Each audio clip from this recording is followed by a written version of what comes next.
Muy buenas noches, estimados amigos. Hoy es día viernes 17 de agosto del año 2018 y vamos a grabar el quinto video del día relacionado con la liberación de Elbester Gordillo y de su declaración indebida de inocencia respecto del delito de lavado de dinero. En este video nos vamos nosotros a centrar en demostrar la ilegalidad de la sentencia dictada por Miguel Ángel Aguilar López el 7 de agosto del año 2018, en donde falsa, indebida e ilegalmente concluye que Elbester no manejó recursos de procedencia ilícita porque los recursos que manejó Elbester provinieron del sindicato, que el sindicato se los regaló, no los desvió Elbester Gordillo, y que esos recursos que el sindicato le regaló a Elbester Gordillo provinieron de dos fuentes lícitas: las cuotas de los maestros, las cuotas sindicales de los maestros, y las aportaciones que hace el gobierno federal al sindicato, motivo por el cual los recursos son de procedencia lícita, cuotas y aportaciones del gobierno, y luego este recurso lícito fue entregado voluntariamente como donación a Elbester, ¿verdad? Y por lo tanto Elbester no manejó recursos de procedencia ilícita. Este razonamiento es totalmente ilegal y es una prueba contundente de que Miguel Ángel no conoce el delito de lavado de dinero, y eso lo vamos a demostrar a continuación. Bien, lo primero que nosotros tenemos que decir al respecto es que el delito de lavado de dinero se estableció por primera vez en México en el año de 1990 durante el sexenio de Carlos Salinas de Gortari, y cuando nació el delito de lavado de dinero en México se incorporó inicialmente en el artículo 115 bis del Código Fiscal de la Federación, de tal suerte que el delito de lavado de dinero nació formal y materialmente como un delito fiscal. Sin embargo, pasan los años y por indicaciones de organismos multinacionales, el gobierno saca al lavado de dinero del Código Fiscal de la Federación y lo traslada al Código Penal Federal. Entonces, pues, el 14 de mayo de 1996 se deroga el artículo 100 bis del Código Fiscal de la Federación y el delito de lavado de dinero se traslada al Código Penal Federal, concretamente al artículo 400 bis del Código Penal Federal, y en este traslado se aprovecha ese cambio para incrementar la pena de prisión de 5 a 15 años, ¿verdad? También se impone una multa de 1,000 a 5,000 días, ¿verdad?, de multa, que antes no existía. Y también, por último, se impone como sanción el decomiso de los bienes objeto o producto del delito de lavado de dinero. Al mismo tiempo se aprovecha para confundir a la sociedad, al pueblo mexicano, porque a partir de que el delito se traslada al artículo 400 bis del Código Penal Federal, se empieza a manejar la idea de que solamente incurren en lavado de dinero los criminales como narcotraficantes, secuestradoras, traficantes de personas, tratantes de personas, traficantes de armas, traficantes de órganos, terroristas, etcétera, etcétera. Y entonces va generándose en la sociedad mexicana, en los mexicanos, la falsa convicción de que el lavado de dinero está reservado a criminales peligrosos y que en ese delito los mexicanos comunes y corrientes que tenemos actividades lícitas jamás incurrimos en lavado de dinero, lo que es falso, porque aunque actualmente el delito de lavado de dinero desde 1996 hasta el día de hoy, dicho delito formalmente ya no es fiscal porque está en el artículo 400 bis del Código Penal Federal, materialmente sigue siendo un delito fiscal. Por eso el artículo 400 bis, prueba plena de que el delito de lavado de dinero materialmente sigue siendo un delito fiscal, la constituye el hecho de que el artículo 400 bis del Código Penal Federal en su penúltimo párrafo, claramente dispone que en caso de conductas previstas en este capítulo de lavado de dinero, en las que se utilicen servicios de instituciones que integran el sistema financiero, para proceder penalmente se requerirá la denuncia previa de la Secretaría de Hacienda y Crédito Público, agregándose en el último párrafo del artículo 400 bis que cuando la Secretaría de Hacienda y Crédito Público, en ejercicio de sus facultades de fiscalización, encuentren elementos que permitan presumir la comisión de alguno de los delitos de lavado de dinero referidos en este capítulo, la Secretaría de Hacienda y Crédito Público deberá ejercer respecto de los mismos las facultades de comprobación que le confieren las leyes y denunciar los hechos que probablemente puedan constituir dichos ilícitos de lavado de dinero. Si el delito de lavado de dinero no fuera materialmente un delito fiscal, ¿por qué tendría que estar incluida o involucrada la Secretaría de Hacienda y Crédito Público? Bueno, pues porque el delito de lavado de dinero es un delito fiscal, materialmente es un delito fiscal, y el delito de lavado de dinero se comete siempre que incurrimos en evasión fiscal. En cada país se reglamenta el delito de lavado de dinero de manera diferente. En España hay una reglamentación, en Argentina hay otra reglamentación, en Estados Unidos hay otra reglamentación y en México hay una reglamentación específica para el delito de lavado de dinero. Y en México el recurso es de procedencia ilícita, no dependiendo de la actividad en la que se obtiene. Uno puede ser empresario, profesionista, pastor, servidor público, etcétera, etcétera. La actividad puede ser totalmente lícita. Pero si los ingresos que obtengo en esa actividad lícita no los declaro fiscalmente como ingresos gravados pagando el impuesto sobre la renta o como ingresos exentos, automáticamente esos ingresos que obtuve de una actividad lícita automáticamente se convierten en recursos de procedencia ilícita, porque al ocultarlos al fisco, al no declararlos al fisco y al no pagar impuestos por estos ingresos, automáticamente estos son recursos de procedencia ilícita. ¿Sí está claro? Solamente son recursos de procedencia lícita en México los recursos que declaramos fiscalmente como ingresos gravados pagando el impuesto sobre la renta respectivo o como ingresos exentos, ¿sí? No es la actividad, es el hecho de declararlos o no declararlos, de incurrir en evasión fiscal o de no incurrir en evasión fiscal, lo que determina que en México el recurso sea de procedencia lícita o sea de procedencia ilícita, ¿sí? Así está reglamentado en México. Bien, entonces el delito de lavado de dinero está reglamentado en esos términos. Por otro lado, el artículo 106 de la Ley del Impuesto sobre la Renta, porque el delito de lavado de dinero está íntimamente reglamentado con el impuesto sobre la renta. El artículo 106 de la Ley del Impuesto sobre la Renta dispone, el artículo 106 de la Ley del Impuesto sobre la Renta, que estuvo vigente en 2008, 2009, 2010, 2011 y 2012, que son los años en que ocurrieron los hechos que se atribuyen al Bester Gordillo, disponía expresamente en su primer párrafo que están obligadas al pago del impuesto sobre la renta establecido en este título las personas físicas residentes en México que obtengan ingresos en efectivo, ingresos en bienes, ingresos en crédito, ingresos en servicios e ingresos de cualquier tipo, ¿verdad? Todos los mexicanos que obtenemos ingresos en efectivo, en bienes, en crédito, en servicios o de cualquier otro tipo, estamos obligados a pagar el impuesto sobre la renta por esos ingresos obtenidos. Así pues, si durante el año 2008 Gordillo obtuvo ingresos provenientes del sindicato, ¿verdad?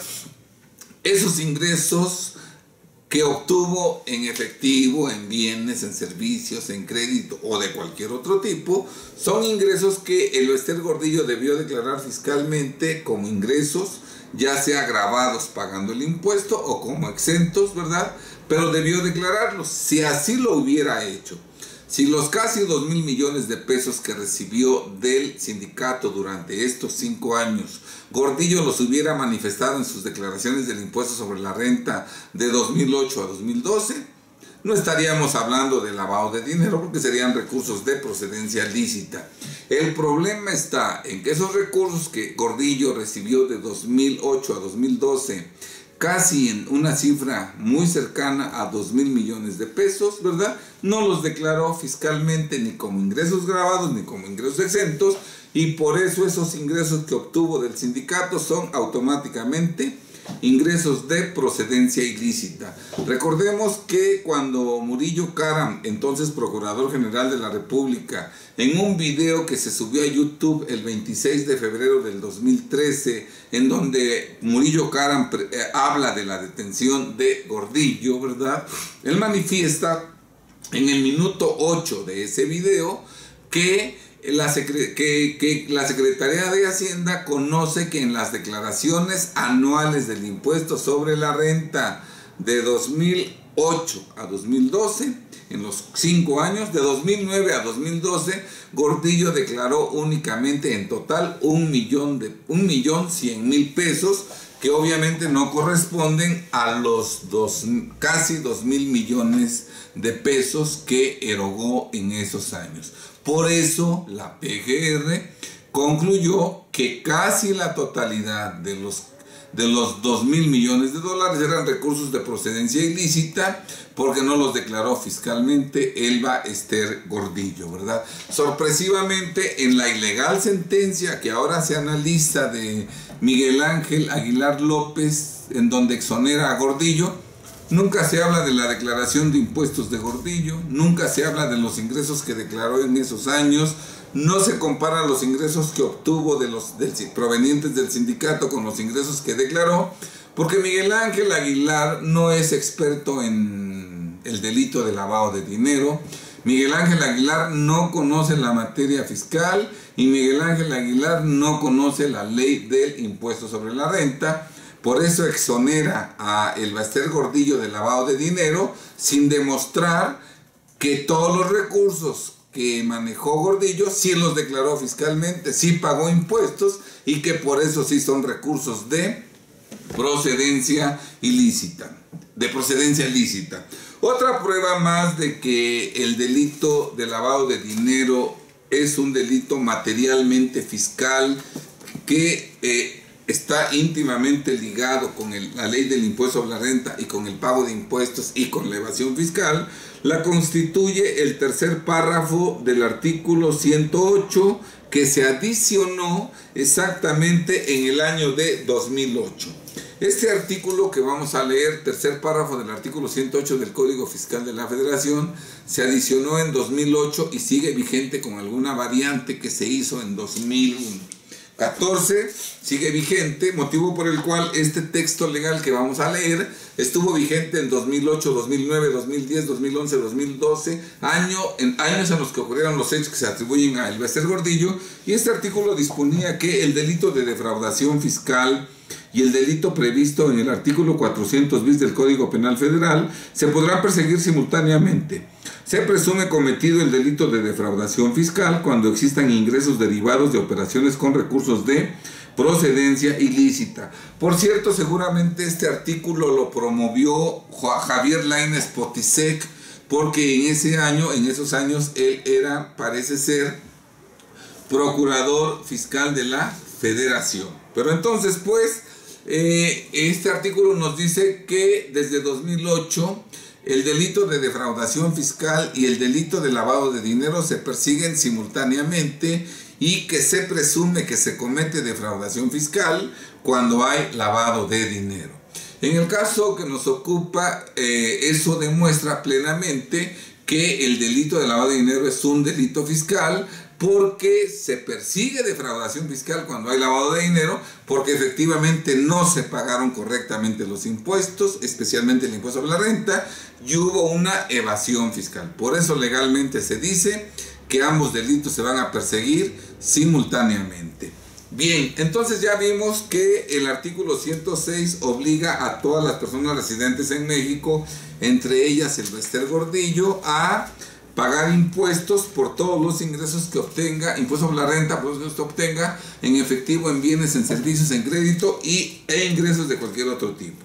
Ahora bien, por otro lado, el artículo 109, fracción 19 de la Ley del Impuesto sobre la Renta, vigente en los mismos años, establece que no se pagará el impuesto sobre la renta por la obtención de los ingresos siguientes, y en la fracción 19 habla que no se pagará el impuesto sobre la renta por los donativos en los siguientes casos.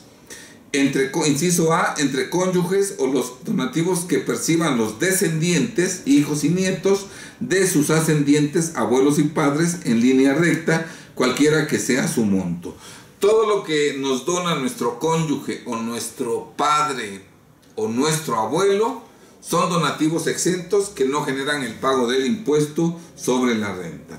El inciso B nos dice que también son exentos del pago del impuesto sobre la renta los donativos que perciban los ascendientes, abuelos y padres de sus descendientes, hijos y nietos en línea recta, siempre que los bienes recibidos no se enajenen o se donen por el ascendiente a otro descendiente en línea recta sin limitación de grado.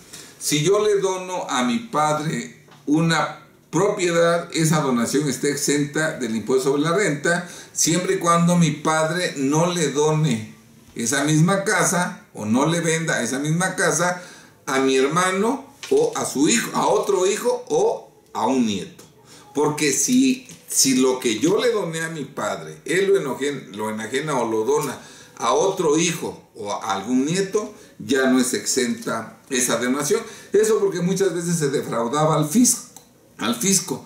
Resulta que entre hermanos querían realizar la compraventa de un inmueble, pero para no pagar impuestos sobre la renta el que lo vendía, entonces se simulaba que se le donaba al papá y luego el papá se le donaba al otro hijo y el pago se hacía por debajo de la mesa sin pago de impuestos. Entonces, para evitar ese tipo de defraudación, se estableció este candado que hemos analizado.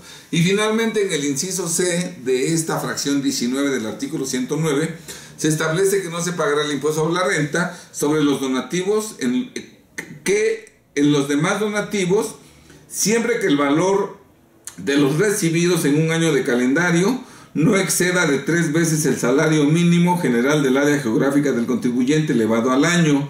Por el excedente se pagará impuesto en los términos de este título. Entonces, pues vemos que los donativos, los regalos, las donaciones que nos hacen terceras personas, en concreto las donaciones que le hizo el sindicato a Elba Ester Gordillo, son exentas, pero son exentas en una cantidad verdaderamente insignificante, porque nada más son exentas en un monto equivalente a 3 años el salario mínimo general diario. Miren ustedes, en 2008 el salario mínimo fue de 52 pesos con 59 centavos, el salario anual fue de 19,247 pesos con 94 centavos y los 3 años de salario fueron 57,743.82.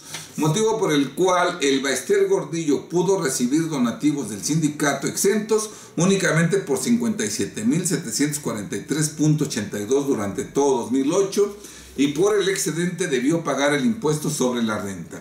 En 2009 el salario mínimo fue de 54.80 pesos diarios, el salario anual fue de 20,002 pesos y el equivalente a 3 años de salario mínimo general es de 60,006 pesos. Motivo por el cual en 2009 Elba Ester solamente pudo recibir donativos exentos provenientes del sindicato y de otras personas en cantidad total de 60,006 pesos. Por el excedente debió pagar el impuesto sobre la renta.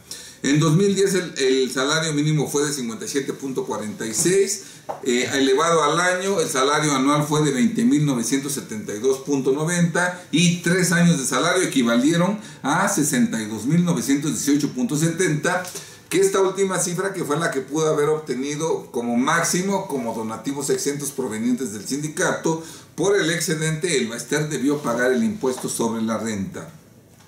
En 2011 el salario mínimo general fue de 59 pesos con 82 centavos, anualizado el salario es de 21,834.30 y 3 años de salario mínimo equivalen a 65,502.90, de donde queda claro que en 2011 el sindicato lo más que le pudo donar en forma exenta fueron 65.502,90 centavos. Por el excedente, el Baester debió pagar el impuesto sobre la renta. Y finalmente, en 2012, el salario mínimo fue de 62 pesos con 33 centavos. Anualizado, el salario fue de 22.812.78 y 3 años de salario mínimo general equivalieron a 68.438.34. Por tanto, en 2012 el Baester solamente pudo recibir como donativos exentos 68.438.34 y por el excedente debió pagar el impuesto sobre la renta. ¿Sí está claro? No son exentos la totalidad de donativos que recibimos en un año, ¿verdad? No podemos vivir de regalado, no podemos vivir de donativos sin pagar impuestos. Sí podemos, pero si pagamos el impuesto sobre la renta, sobre los excedentes que rebasen estas cantidades insignificantes previstas en la ley del impuesto sobre la renta. Bien, entonces aquí ya entramos en materia. Yo los invito a que vean un video en YouTube en donde se habla de la entrevista que le hizo Adela Micha a el Baester Gordillo 12 días antes de que la detuvieran. Esta entrevista se publicó el 14 de febrero del 2013 y el 26 de febrero fue aprehendida el Baester Gordillo. Y en esta entrevista el Baester Gordillo manifiesta que a ella le gusta vivir bien, que a ella le gustan las zapatillas de marca, las bolsas de marca, la ropa de marca, le gusta comer en buenos restaurantes, le gustan las obras de arte, ¿verdad? O sea, le gustan las comodidades, ¿verdad? Y manifiesta que gran parte de las bolsas de marca que tiene se las regalan, etcétera, etcétera, ¿verdad? Y desde luego que si todo eso lo compra con los recursos que le dona el sindicato, ¿verdad? Qué bueno, qué bueno. Pero por el excedente a las cantidades magras que mencionamos hace un momento, en 2008, 2009, 2010, 2011, debió pagar el impuesto sobre la renta. Debió declarar como ingresos grabados el excedente de los donativos exentos y debió pagar el impuesto sobre la renta. Cuando el Baester no declara esos donativos que rebasan los mínimos exentos que marca la ley, no los declara como ingresos grabados y no paga el impuesto sobre la renta, automáticamente el recurso se convierte en un recurso de procedencia ilícita y por lo tanto sí existe lavado de dinero, porque sus cirugías estéticas, sus gastos hospitalarios, sus gastos médicos, sus cuentas en las tiendas departamentales, su tarjeta de crédito de American Express, las propiedades que adquirió a través de prestanombres, todo fue pagado con dinero producto de la evasión, con dinero que ocultó al fisco y finalmente con dinero de procedencia ilícita. ¿Sí está claro? Entonces todo parece indicar que sí hubo el delito de lavado de dinero. Para defenderse, o en la sentencia más bien, el juez manifiesta que no hay recursos de procedencia ilícita porque todo el dinero que gastó, los casi 2.000 millones de pesos que gastó el Baester de 2008 a 2012, provinieron directamente de cuentas bancarias del sindicato, quien a través de varias triangulaciones entre personas físicas y morales, finalmente ese dinero se utilizó en beneficio del Baester Gordillo, y entonces dicen el dinero proviene del sindicato y además el sindicato dio el visto bueno a esos donativos, ¿verdad? No los desvió el Baester porque el sindicato aprobó esas donaciones que le hizo el Baester, ¿verdad? Entonces no son recursos de procedencia ilícita que se hayan desviado del sindicato, y el recurso que le donó el sindicato es lícito porque proviene de las cuotas sindicales y del dinero que le da el gobierno, que son dinero lícito. Entonces las cuotas y el recurso del gobierno es un dinero lícito y luego este dinero se le regala a el Baester. lo recibe lícitamente, motivo por el cual no hay lavado de dinero. Miren nada más qué injusticia, qué deshonestidad, ¿no? Los maestros del CENTE, que de por sí tienen salarios reducidos, todavía les descuentan cuotas para que el Baester Gordillo, con las cuotas que se le quitan a los trabajadores, ande comprando zapatillas de marca, ropa de marca, bolsas de marca, obras de arte, comiendo en restaurantes, viajando al extranjero, con propiedades en el extranjero, viajando en avión privado. ¡Qué deshonestidad! ¡Qué espíritu tan atrasado!, ¿verdad? El malversar de esa forma recursos de gente que tiene una capacidad económica no de bonanza, ¿verdad? Hay que tener mucho atraso espiritual para ser capaz de hacer tales bajezas, de gastarse el dinero en cosas superfluas de gente que lo necesita más que uno. Pero en fin, así están los estatutos del CENTE, todo eso según se dice que es legítimo, ¿verdad? Ahora, en el expediente en que se dictó la resolución por parte de Miguel Ángel Aguilar López, está claramente evidenciado y demostrado que el Baester obtuvo ingresos provenientes del sindicato, ¿verdad? En esta sentencia se narran las testimoniales de varias personas físicas. Entre ellas, por ejemplo, se narra la testimonial de Soraya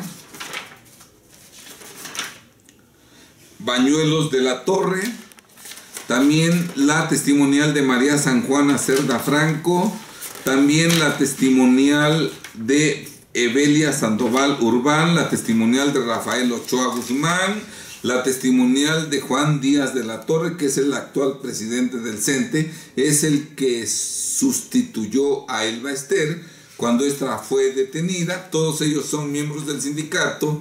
Y de todas las manifestaciones que ellos expresaron, en la página 219 y 220 de la resolución que se analiza, Miguel Ángel Aguilar López consignó lo siguiente: así, del contenido de tales testimoniales se obtuvieron los indicios siguientes. Y vamos a mencionar unos cuantos nada más. Dice: los declarantes o los testigos tenían conocimiento de la transferencia de recursos económicos de las cuentas bancarias del sindicato hacia las cuentas de, entre otros, de la aquí recurrente El Baester Gordillo. O sea que queda acreditado en autos que hubo transferencia de recursos del sindicato a las cuentas de El Baester Gordillo.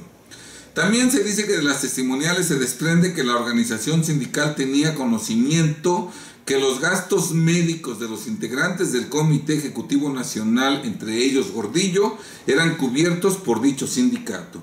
Aquí vemos cómo Gordillo recibió ingresos en servicios, ¿verdad? Porque sus gastos médicos fueron pagados por el sindicato. Ingresos en servicios por los cuales debió pagar impuestos sobre la renta.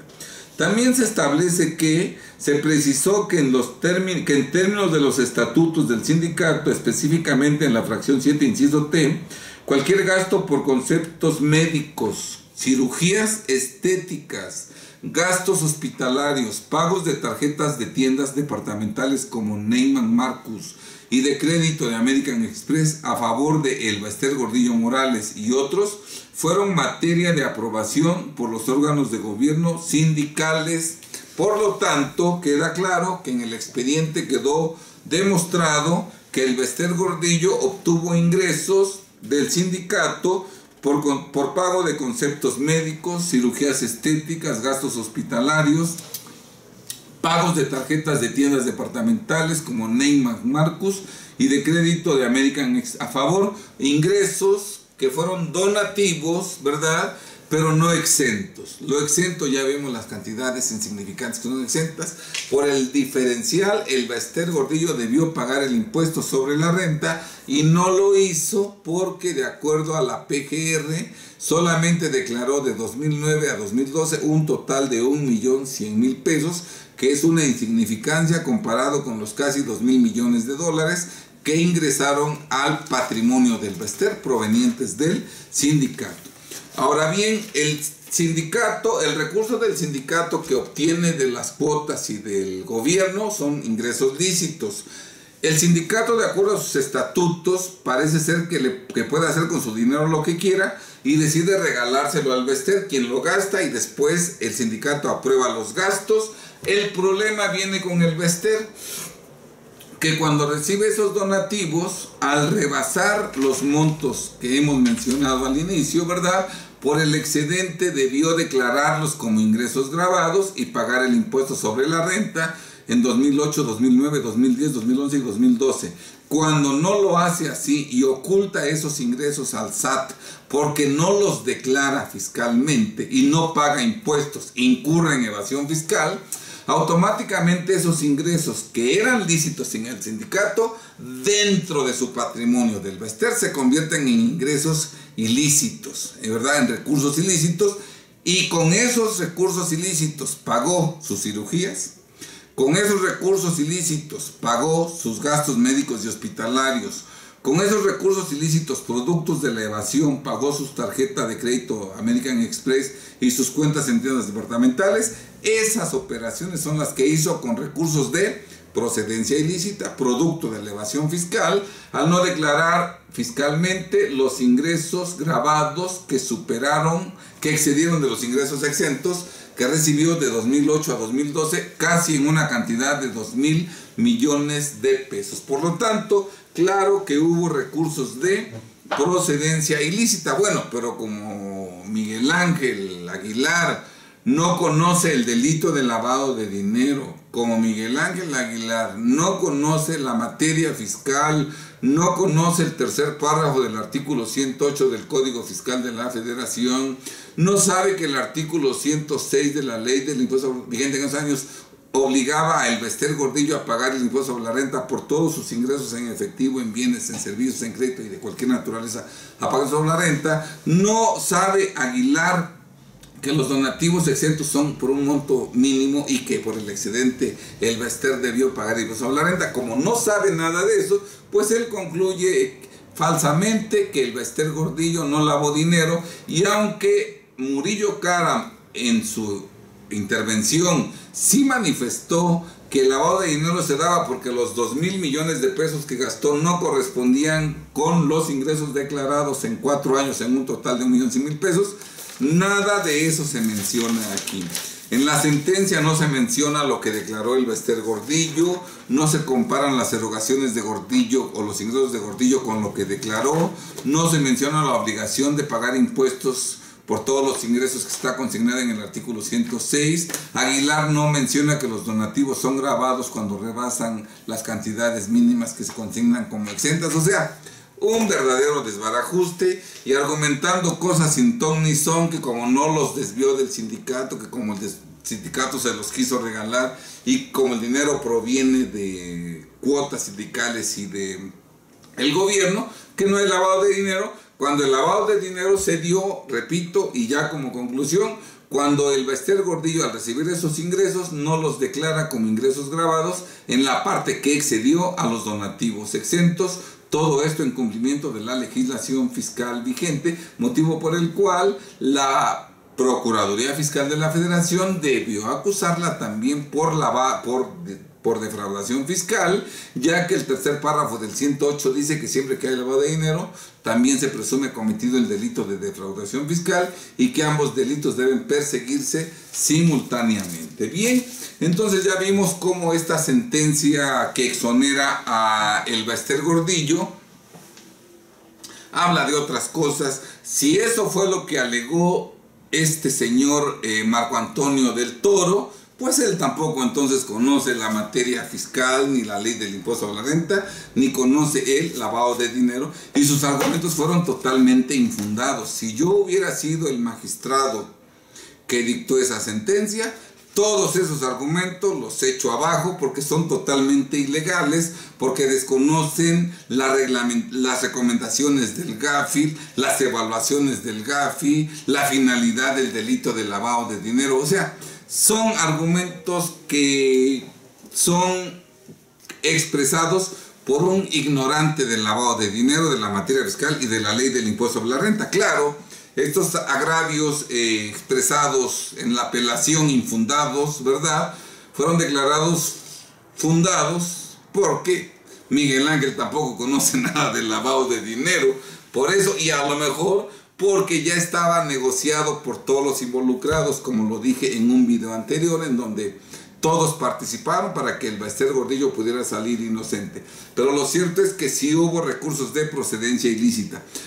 Cuando tú, que me estás escuchando, mexicano de a pie, común y corriente como yo, el día de mañana, si la autoridad descubre que gastaste más de lo que declaraste, que incurriste en evasión fiscal y que utilizaste recursos que no declaraste fiscalmente, ni como ingresos grabados ni como ingresos exentos, no creas que van a dictar una sentencia en estos términos. A ti sí te van a aplicar todo el peso de la ley, ¿verdad? Y van a decir que como no declaraste esos ingresos, hay evasión fiscal, ¿verdad? Entonces, hay lavado de dinero. Entonces, pues, no nos expongamos. Por eso en nuestro despacho, Defensa Fiscal Grupo Jurídico, en lugar de andar defendiendo a imputados por lavado de dinero en averiguaciones previas y en procesos penales, en donde los jueces y magistrados no son tan ligeros, tan alcahuetes, como en el caso de Gordillo lo fue Miguel Ángel, ¿verdad?, para no andar exponiendo nuestra seguridad y nuestra libertad, ¿verdad?, ni la de nuestros clientes, nosotros, en lugar de andar defendiendo a procesados y a investigados por lavado de dinero, nosotros, que conocemos a la perfección el delito de lavado de dinero, lo que hacemos es regularizar tu situación fiscal y sacarte del delito de lavado de dinero para que nunca enfrentes un proceso penal por lavado de dinero. El lavado de dinero es una consecuencia de tener una situación fiscal irregular. Puedes salirte del lavado de dinero si regularizas tu situación fiscal, y nosotros somos expertos en sacarte del lavado de dinero regularizando tu situación fiscal. Así es que si tú tienes dudas sobre si el día de mañana pueden o no acusarte de lavado de dinero, acércate a nosotros y te hacemos un diagnóstico. Si detectamos que hay lavado de dinero, podemos ayudarte a, conforme a estricto derecho, salirte del lavado de dinero. ¿Qué tiempo tenemos? Bien, concluyo que todos los mexicanos, aunque nuestra actividad sea lícita, si incurrimos en evasión fiscal, estamos lavando dinero. El narcotraficante, el secuestrador, el traficante de armas, el traficante de órganos, ellos incurren en dos delitos. Incurren en narcotráfico y en lavado de dinero porque no declaran fiscalmente sus ingresos por la venta de drogas. Incurren en secuestro y en lavado de dinero porque no declaran fiscalmente las recompensas que cobran a los familiares del secuestrado. Incurren en tráfico de órganos y lavado de dinero porque no declaran fiscalmente los ingresos que obtienen por la venta de órganos, etcétera, etcétera. Un caso extremo: si el narcotraficante declarara sus ingresos por la venta de drogas y pagar impuestos, incurre en narcotráfico, pero no incurriría en lavado de dinero porque sus recursos sí los declaró fiscalmente y sus recursos serían de procedencia lícita. Eso independientemente de que sí se le procesaría por narcotráfico, porque sí incurrió en el delito de narcotráfico. Entonces, pues, creo que con esta explicación nos queda clara, nos resulta evidente la ilegalidad en la sentencia dictada por Miguel Ángel Aguilar López, que exoneró a el Ballester Gordillo de lavado de dinero. Todo ello consecuencia de que Miguel Ángel no conoce el delito de lavado de dinero y no sabe que el Ballester Gordillo lavó dinero por evadir al fisco y gastar dinero que no declaró al fisco, que por no declararlo es automáticamente un recurso ilícito de acuerdo a cómo está reglamentado en México el delito de lavado de dinero. Muy buenas noches, gracias por tu paciencia, gracias por su atención. Sea feliz.